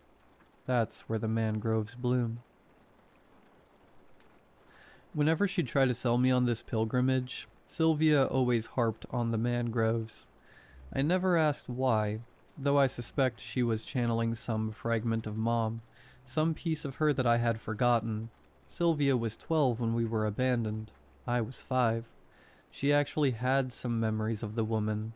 Maybe Mom harped on them too. Maybe the mangroves made her nostalgic for home. All things considered, a nature reserve seemed as good a spot as any for a healing communion with the land. It wasn't hard to narrow down which I'd visit. A few miles north of Pedernales, there was a small park that just seemed right. I don't know much about it, but for whatever reason, I couldn't see myself going anywhere else. Luckily, it was beautiful. I was reluctant to acknowledge the beauty at first, but as I stood on the shoreline, basking in the grandeur of what was effectively a tropical swamp, I felt my reluctance melt away. Mangrove roots rose in tangled clusters from the salt water, ornate yet chaotic, spiraling closer and closer together until they unified as a single trunk. Their canopy was fiercely animated. Small monkeys with slender arms and pot-bellies swung through the brush in chains. Exotic birds zipped between the branches, vibrant blurs of color swirling together to manifest a shifting kaleidoscope made with golds and violets and deep, deep reds. I dipped my toes in the water and stared at the forest, and I felt full, buoyant, happy even. Then, with a single thought, I crumbled. Sylvia should have been here too. I'd been so mean. I stewed on the shore for a long while, marinating in an acidic mixture of self-loathing and melancholy, until something odd caught my attention. A man lurking in my peripheral vision. His head was peeking out of the river, wet eyes leering at me through thick strands of soggy gray hair. My eyes snapped forward. There was a stone bobbing on the surface of the river, but no spying man. I whispered the word idiot as I turned to leave the reserve. It was an hour-and-a-half walk to the nearest hostel. I had enough money to afford another cab, but I didn't call one. I didn't deserve the luxury. I lurched along the roadside, head low, bare shoulders baking in the afternoon sun, becoming more despondent with each miserable step. The lush, rolling countryside was exceptionally quiet, a far cry from the ceaseless bluster of Chicago. Under different circumstances, I would have welcomed the tranquility. In the moment, though, the empty air only made the voice in my head seem louder. Why was I here? What did I expect to gain? Insight, absolution, levity?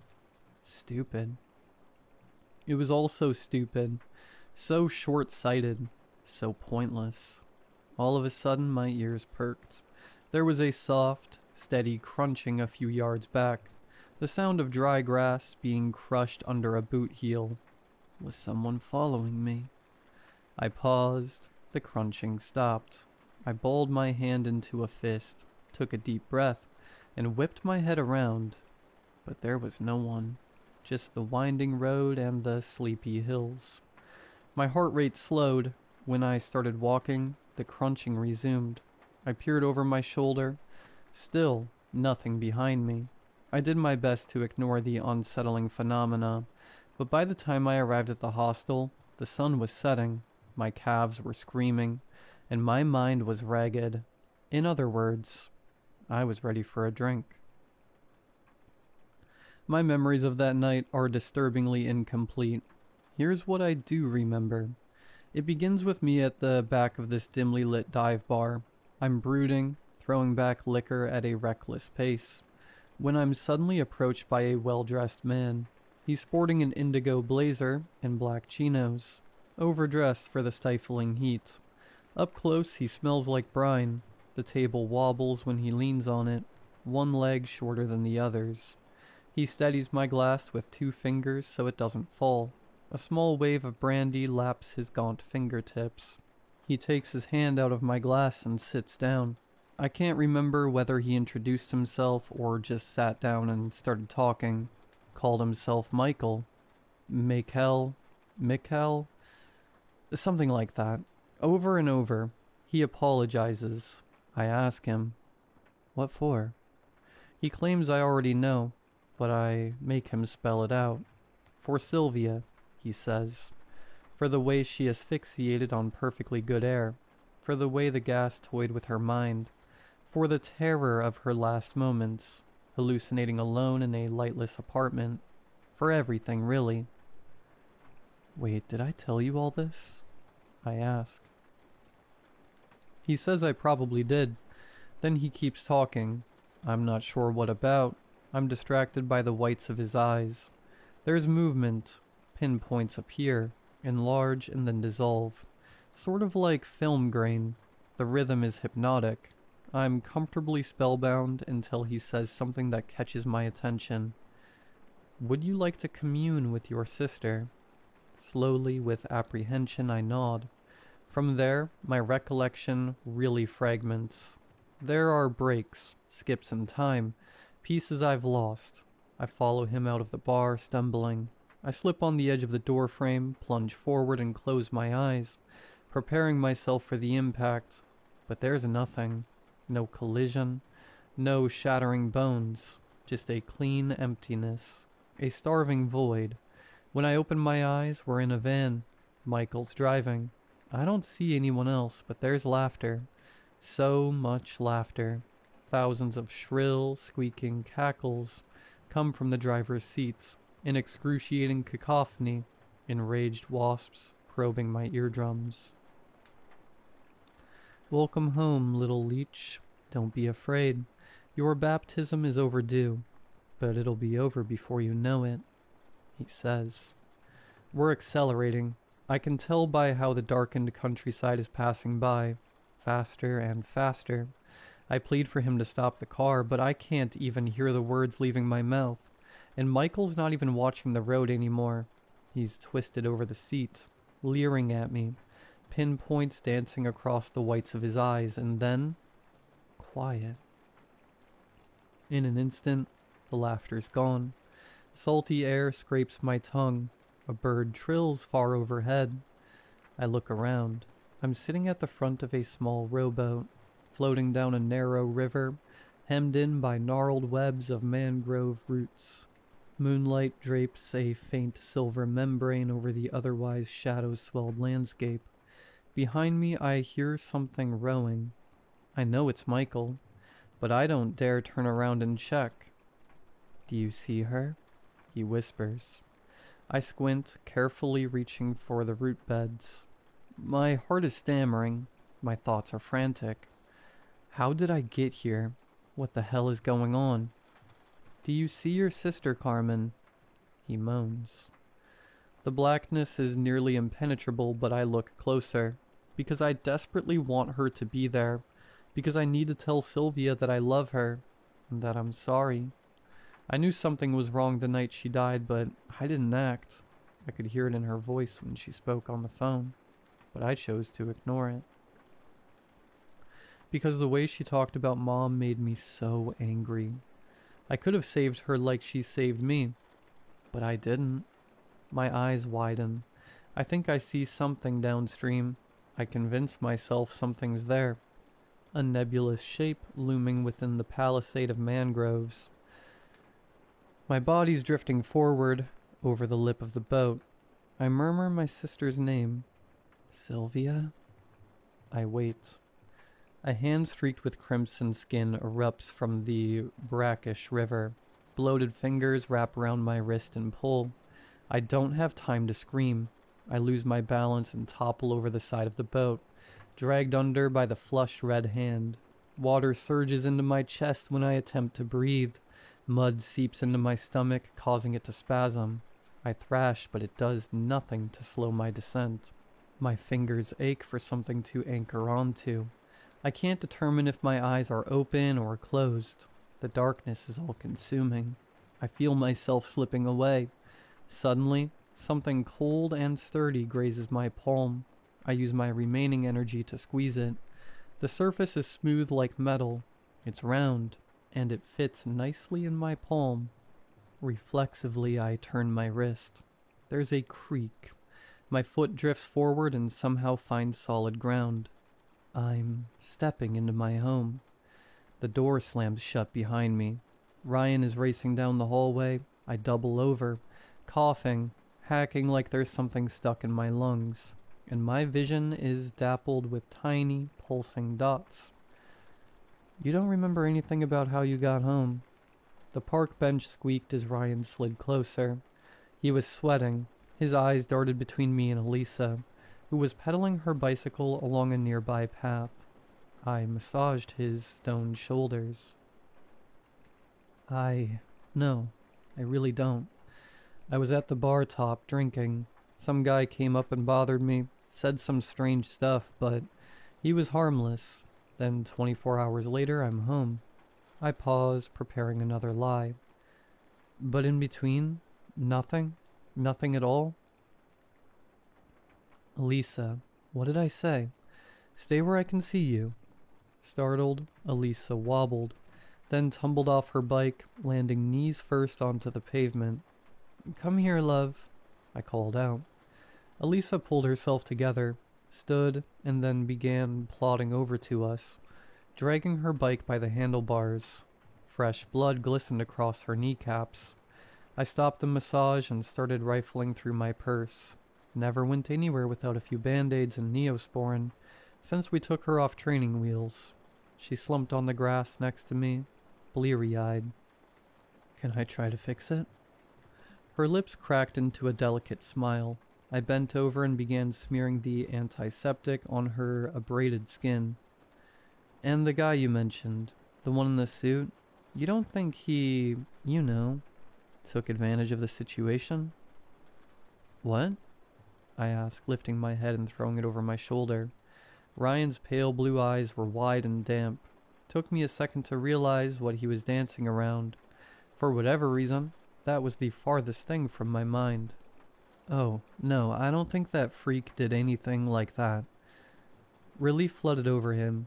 His shoulders seemed the slightest bit looser as he blotted a few tears with his shirt collar. "Thank God." That said, maybe he spiked my drink. Not with roofies, with, I don't know, a hallucinogen, something that could explain the amnesia. Can't say why anyone would dose a complete stranger, but my voice trailed off.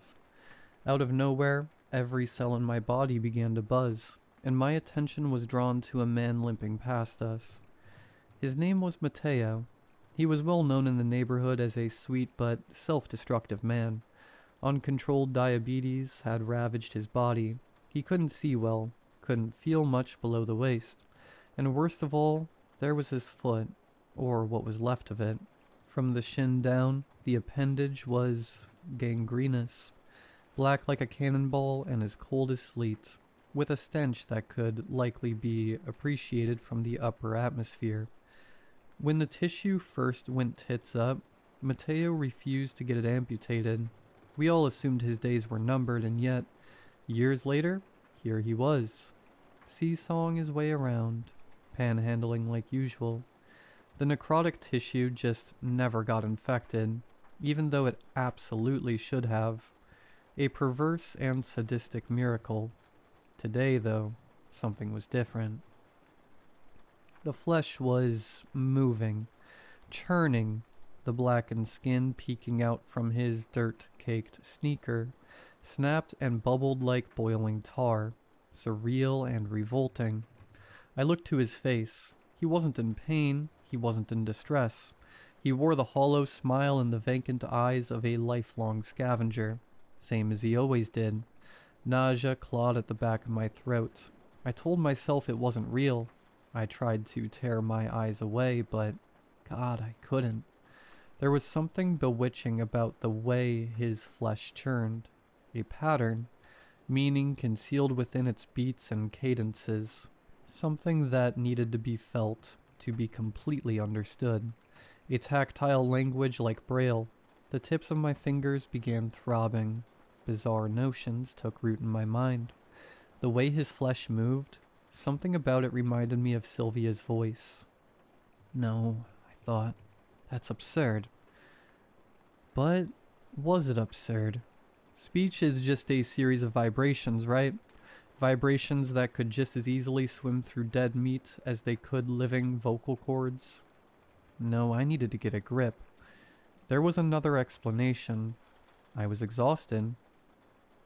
I was still under the effect of some hallucinogen. I was sick. No matter what I threw at it, though, the notion persisted. Some part of her was in that dead flesh. It was a paradox. The notion made no sense, and yet I'd never felt so sure of something. And all I had to do to know for certain was feel it move. I needed to touch Mateo's whispering foot. Needed to burrow my fingertips into the rot until I heard what she was saying. Mommy. Elisa's screech brought me back to reality. My lungs ached. I exhaled for what felt like the first time in minutes. Sorry, love. Here it is. I ripped the paper tabs from the Band-Aid and stuck it onto her knee. Only half paying attention, keeping Mateo fixed in my peripheral vision until he was well and truly out of sight. It was agonizing to let him go, like allowing free heroin to slip from your grasp when you're in seething withdrawal. I turned to Ryan. He was looking in Mateo's direction too, but his expression was flat, unbothered. He couldn't see what I could. As we left the park, Ryan made me promise to see a physician this week to address the amnesia, and a therapist within the month to address everything else. His conditions for forgiving my impulsive excursion abroad.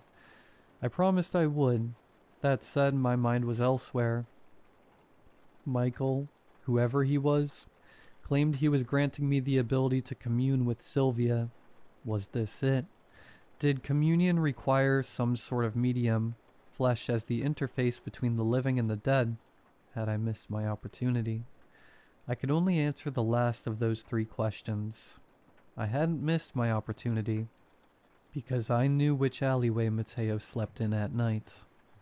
The next morning, I returned to the factory for the first time since Sylvia's death. It was a strange and lonely homecoming. Not only was Sylvia gone, but Ryan was absent as well. The flu had been doing the rounds at Elisa's school. It was only a matter of time until she contracted it. He implored me to call out and take care of her, but I told him that was a bad idea.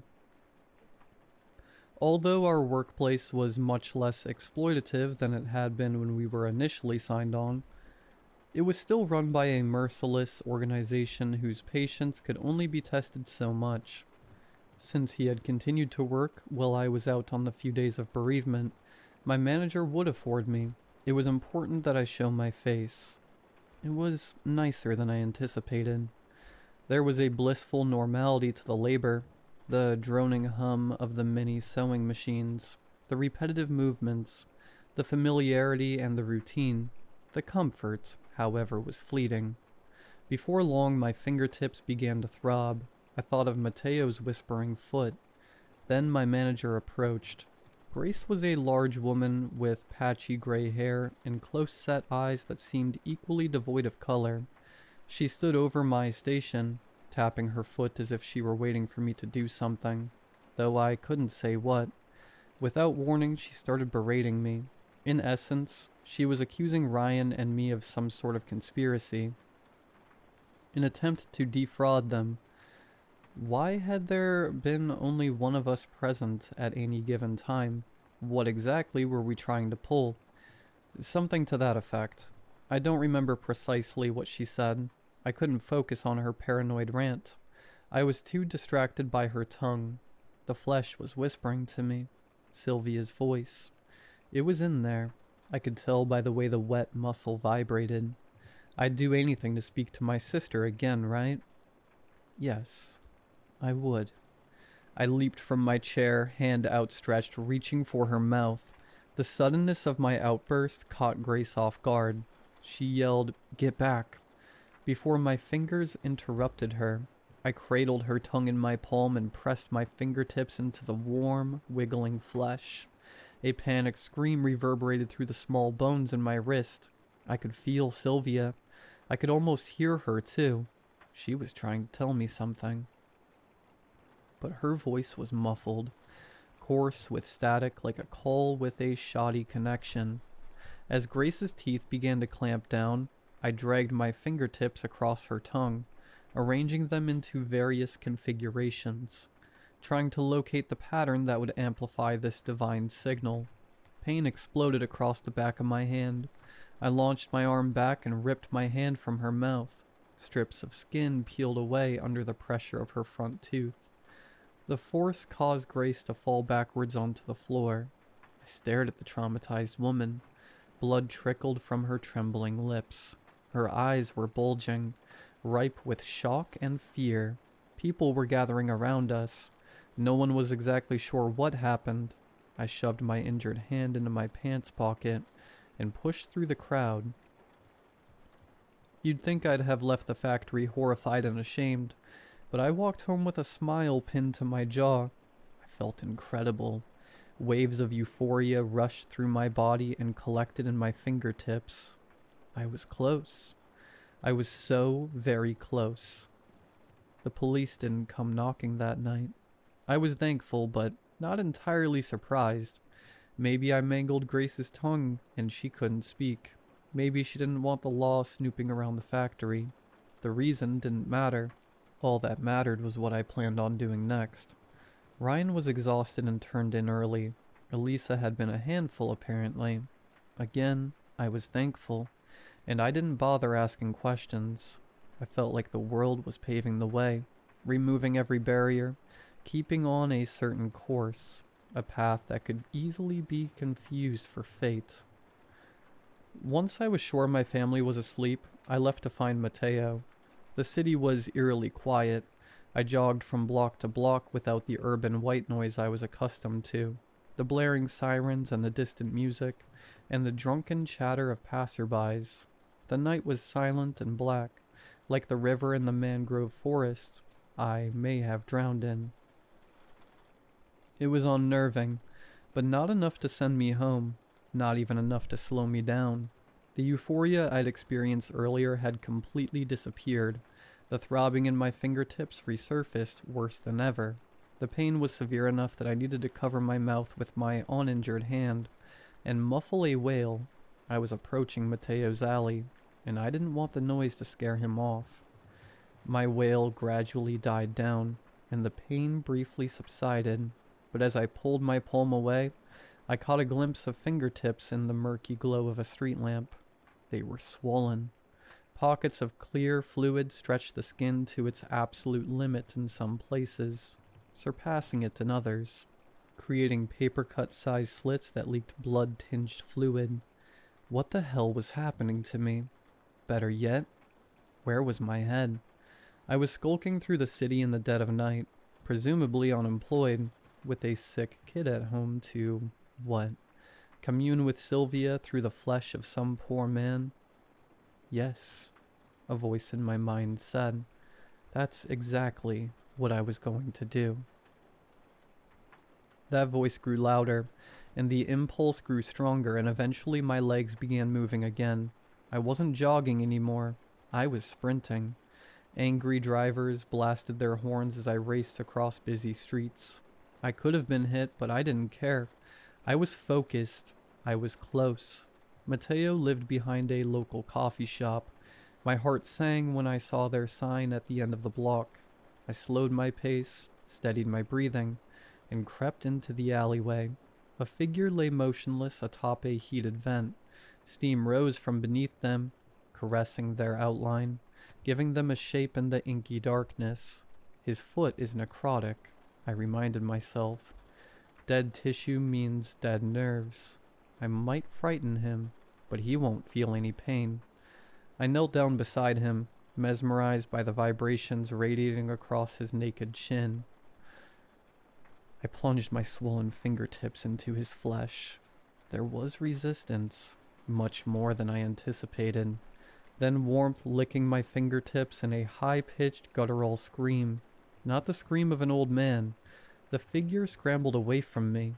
I caught a glimpse of their face in the moonlight. It was a young man with long hair and a deep scar transecting one of their eyebrows. They bolted from me, and I didn't give chase. The mistake was sobering. I terrorized and maimed a stranger for nothing. Absolutely nothing. My stomach heaved. I stumbled to my feet and fled from the alleyway.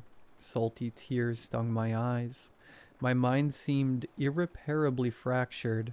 As I bolted home, it kept flipping back and forth between two opposing conclusions. I was broken, lost, and completely insane. No, that's not it. I was given a gift, baptized in secret waters. I could commune with Sylvia. I could tell her I loved her, tell her I was sorry, and I was close. I just needed to keep trying. When I slinked through the front door, nothing had changed. No winner had been decided. It felt like I was being torn apart from the inside out. I staggered through our home, gripping my head with both hands like my skull would fall apart if I didn't hold it together. I pushed open our bedroom door and stepped through. Ryan was snoring, sound asleep. He'd help me. I'd wake him up, show him my fingers, tell him about Michael, beg for his forgiveness, and... I stopped at the side of our bed and stood still. His entire body appeared to be vibrating. Every inch of visible skin was churning, silently swaying, undulating with Sylvia's voice, especially his eyelids, which rippled like the tide before a storm, graceful and treacherous. I reached both hands out. I hovered a thumb over each eyelid. She's in there. Sylvia's in his flesh, too. My mind demanded my muscles press down, not hard enough to kill him, just enough to sunder his naked flesh, to rip him open and baptize his viscera. Do it, a voice inside me screamed. My thumbs shook. I was about to give in. I could practically feel the green-lit impulse flying down my nervous system, but before it arrived at my thumbs, my eyes landed on my empty ring finger. The memory of pawning my engagement ring flashed through my mind. Disbelief surged through my body. Why would I do something so cruel? That's not who I am. That's not how Sylvia raised me to be. My muscles relaxed. I moved my hands away. My mind felt clear for the first time in weeks, and I came to a realization. There's something dangerous living inside me, and it came from Ecuador. Night gradually turned to dawn. I remained in control, sipping stale coffee at the kitchen table, determining what to do next. The emergency room seemed like a safe choice, but some part of me resisted. They won't understand. They'll think I'm insane. They'll lock me away. Of course, the question became, is that really what I think? Or is that a suggestion from the thing inside me, a way to prevent me from getting help? A shrill noise erupted from my cell phone. I nearly jumped out of my skin, dropping my mug in the process. It shattered on the kitchen tile, launching ceramic shrapnel in every direction.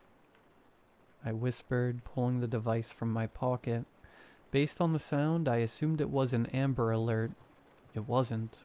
The notification read, Emergency Alert System. Contagious disease warning for your area until further notice. Remain indoors. Click here or turn to Channel 8 for details. A sour dread swept through my gut. I raced into the living room, turned on the television, and flipped to Channel 8. There was a series of photographs on screen, squeezed between the news anchor and a banner that read, Outbreak of Unknown Contagion. Victims assaulted others before disease proved fatal. To my profound horror, I saw a man with a scar across his eyebrow, and a large woman with gray hair and close-set eyes. There were 4 other pictures, but I didn't recognize any of them. I scrambled to unmute the television. Originally thought to be under the influence due to their erratic behavior, health officials are now reporting that the perpetrators were likely suffering from some novel, rabies-like infection, though they refused to provide additional details for the time being. I felt something tugging at my shirt sleeve. I spun around, heart pounding, relieved to just see a groggy Elisa rubbing the sleep from her eyes. When did we leave the park, Mommy? I asked her to repeat herself, but the question didn't change. I said, when did we leave the park? We were there. We're here now. It doesn't make much sense. I don't remember the in-betweens. My heart fell through the floor. She didn't recall the previous 24 hours. She had amnesia. My eyes slowly drifted to the Band-Aid on her knee. I reached out a damp, trembling hand and peeled it off. There was a small crescent-shaped trench over her kneecap. I carefully hovered my swollen finger above it. A perfect fit. I'm starting to believe my mom abandoned Sylvia and me for a very specific reason. I think she was creating distance, keeping us away from Ecuador and from herself, because I'm infected with something from my mother's country, something that wants to spread, something that infiltrates your mind, something that would have said anything to convince me to plunge my diseased fingers into other people's flesh. Worst of all, I've given it to my daughter too. Compared to my manager and the man in the alley, we seem to react differently to whatever this infection is. For whatever reason, it doesn't kill us. I suspect the truth is hidden in our bloodline. God, Elisa's a smart kid. Empathetic too. She picked up on my distress almost immediately. Even if she didn't understand it, she hugged my leg, peered up at me with her pale blue eyes, and asked, So, what now? I swallowed my despair and forced a smile. I don't know, love. The pain in my fingertips was worsening. I was terrified for Elisa. The pain was coming for her, too. All I know is, whatever we do, we'll do it together. I picked her up and started walking towards the door. And I won't leave your side again, okay? Promise? My smile grew. For the first time since Sylvia's death, it was real. Yes, Elisa. I promise.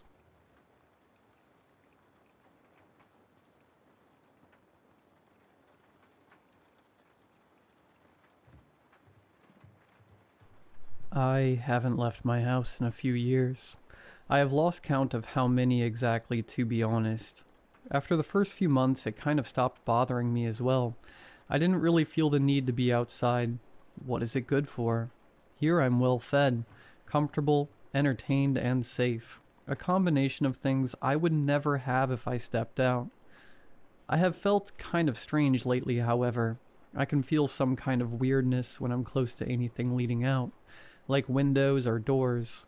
It's hard to describe. You know that feeling when you know you are being watched so intently that it's as if your clothes didn't exist and your thoughts were written on your forehead? It's like that in a sense, but increasing the closer I am to even be looking out. At first I attributed it to my anxiousness, stepping up after not even seeing the sun for so long. Maybe my mental was just messed up. Problem is, I don't think I even see sunlight coming from the windows anymore. The tape, of course, doesn't help, but you would imagine at least some light coming from between it or piercing it, right? Then comes the thing that maybe sounds weird to you all, but that at the time made no difference for me. The topic of food. How do I get groceries? That type of stuff. Well, I don't know. I remember vividly I ordered most of my food at the beginning, as well as me having the money to always afford it, somehow. At some point my orders stopped going through, but food kept showing up inside the house. You would think this is a real red flag, right? Well, this didn't bother me too much. In fact, I was excited. Who wouldn't be happy to get free food? That thought process was so liberating, right until the feeling I mentioned started. The food started showing up less often, and when it does, even touching it feels dirty. The consistency is fine, but there's this prickling in the back of my head, as if I was going through radioactive waste. I started to notice how different I look when the pain from hunger started. I can feel my bare bones in every touch. My sunken cheeks are so sunken I probably look like a blinking corpse, as I barely have energy to do anything else most of the time. It has been 3 days since the last time I received any food, and hunger slapped me out of the stupor. I've tried to look up multiple times if there is something going on in my city or the world, but there are no related news, as if everything is normal outside. But how does this make any sense? I feel the dread from every opening in my house increasing every single day, and may even be hallucinating from hunger, as I can see shadows and curious-looking figures from the corners of my eyes, every single time I turn my head. So, I decided to remove the tape, and finally look outside of my windows. There is no window behind the tape. It is a wall. They are all walls behind the tape. I don't think there is any point in discussing this. I don't think I have the time to figure out any other solutions before hunger makes me unable to even act on any plan. I know the door is not a wall, as I have already felt its texture many times since this situation began. So, I will open the door today. I decided to write this in case hunger takes me, or if the outside takes that first. If I survive, I will get back to you all. Farewell.